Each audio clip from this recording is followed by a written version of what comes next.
C'est un peu un pèlerinage. En plein cœur de Dillon, Don Miguel, DJ Gilles, Pline Pyromane, Paille, Ruben Pat et Général Cho ont choisi RBR pour évoquer ensemble un homme qu'ils ont tous admiré. À l'instant sur RBR, Tribute to Daddy Harry.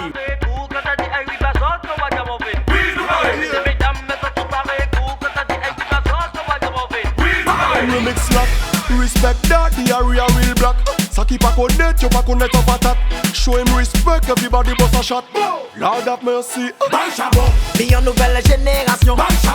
Cette musique, à l'époque, c'était tout à fait novateur. Quand on a amené, quand on a sorti l'album, les gens s'étonnaient qu'on amène un album qui soit consacré qu'au dancehall, quoi. Et sa production locale est bien arrivée. Et puis Harry, en fait, dans sa chanson Baye Chabon, reprend en fait des thématiques de notre culture dancehall. Et c'est sorti pendant le carnaval 92, et il y avait carrément des vidées de 5 000, 10 000 personnes qui chantaient Baye Chabon.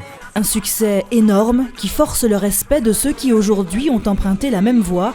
C'est le cas de DJ Gilles, c'est à lui qu'a été confiée la réalisation musicale de ce remix 2015. Participer à une telle initiative, c'était pour moi un honneur et donc j'ai accepté avec plaisir. Simplement parce que le titre, Baye Chabon, enfin l'album déjà sur lequel est sorti le titre, ça a été le premier album de dancehall qu'on m'ait offert en fait.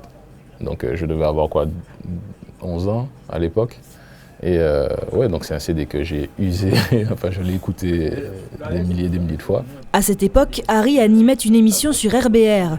À ses côtés, Général Cho, un ami de toujours qui garde un souvenir ému du chanteur. On était là entre 87 et 92. Et j'étais avec Daddy Harry ici, c'était pas comme ça d'ailleurs, mais on avait lancé une émission qui s'appelait Reggae Relax.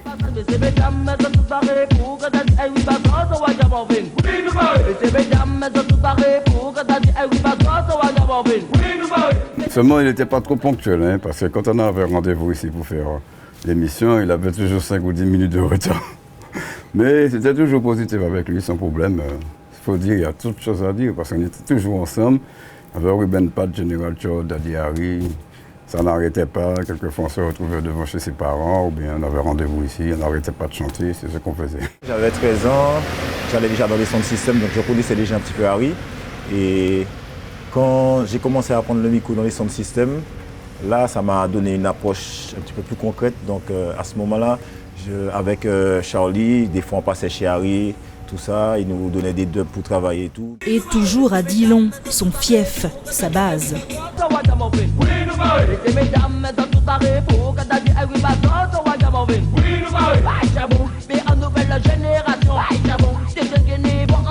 Il y a grandi, composé, chanté et inspiré bon nombre d'artistes. Paille, lui, n'a pas connu cette proximité dillonnaise, mais son émotion est la même.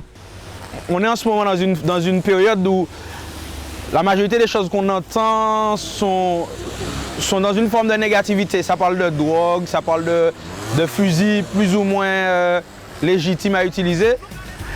Et le message un peu naïf que Baye Chabon transmettait, qui est tout bêtement celui que, voilà, on a une énergie, on peut l'utiliser de manière positive. Il est un petit peu noyé dans toutes ces chansons qui sont peut-être commercialement viables, mais qui intellectuellement sont assez destructrices, quoi.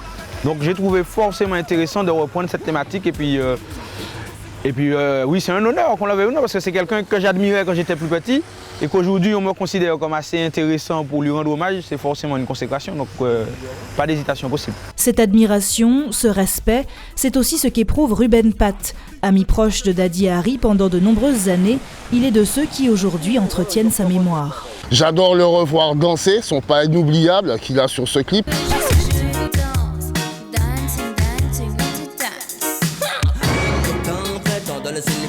À tes sens et de mettre dans ton verre quelques coups d'extravagance. Quelle que soit ta race, ta religion, rejoins-nous dans la danse. Le rythme de la basse et les battements de ton cœur se confondent comme c'est les vacances, c'est les vacances. Mais raconte-moi. Et non, mais c'est vraiment quelque chose de très important. C'est une bonne initiative de la part de Miguel et franchement, c'est voilà quoi. Et ça fait perdurer aussi son travail et la personne qu'il était. Parce que pour moi, Harry, c'était la première star quoi, du reggae martiniquais et du reggae antillais. C'était vraiment le premier, quoi. 3 ans après la mort de Daddy Harry, personne ne l'a oublié. L'hommage est là, vous l'avez entendu, l'héritage également. Pour les chanteurs d'aujourd'hui et de demain, pas question de mettre de côté ce pionnier du reggae dancehall martiniquais. 5 DJ en l'air, rythme prend joie, bail en volume, fait le voisinage pété en caille. Bail chabon qu'on a dit à ici, ou ça banni di bidi qui